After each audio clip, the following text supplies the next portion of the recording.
seems to me the entire world is struggling with the idea of leadership. But what really makes a leader great? I want to encourage you, first of all, to stop measuring yourself on who you once were and begin focusing on exactly who you are becoming. And as we look to Jesus, put aside all the religious and spiritual beliefs people have. No one in history has been more discussed, has been more worshiped, has been had more books or songs written about him, has inspired more artwork than Jesus himself. He also created one of the world's most sustained organizations we call the church. So Jesus certainly was a leader from whom we can learn lessons and apply them in our own lives. Everybody wants to be a leader, but not everyone is a leader. But everyone can work at becoming a leader. There are four timeless truths that I believe we learn from Jesus Christ. First of all, great leaders they lead from the inside out. What do I mean by that? Jesus focused mainly on his personal leadership matters first, matters of character. At the core of all these matters of character is integrity. Without integrity, no one will follow you. And if no one is following you, you're not leading, you're just taking a walk. Leadership truly is, as someone wrote, an inside job. What do I mean by that? Your leadership skills will only take you so far, but your character determines how far they will take you.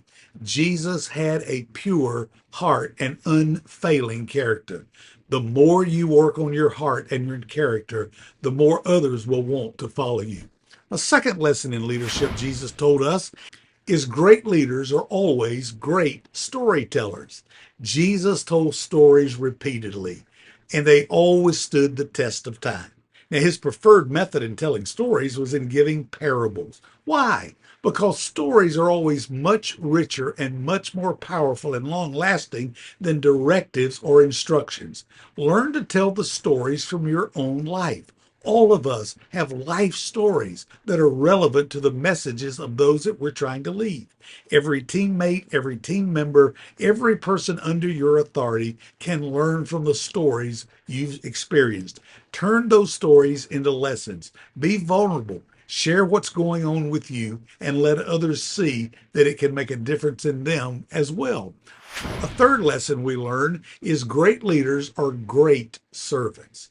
Jesus washed the feet of his disciples at the most critical time, most trying time in his life. Just 2.5 days before he was going to a cross to die, he washed the feet of the disciples, paying no attention to himself, but serving on them. Remember, measure who you are becoming. Leadership is always about others. It's never about you. Great leaders, finally, always balance conviction with compassion. Jesus was certainly a man of great conviction and great compassion, but he reached out to others that didn't share that conviction and compassion with him. Only as he poured out and met them where they were could they begin to see the truth of who he was. Not everyone is a great leader, but everyone can become a great leader. We have to understand you don't have to be great to get started, but you have to get started to be great. You go out and be the leader God's called you to be.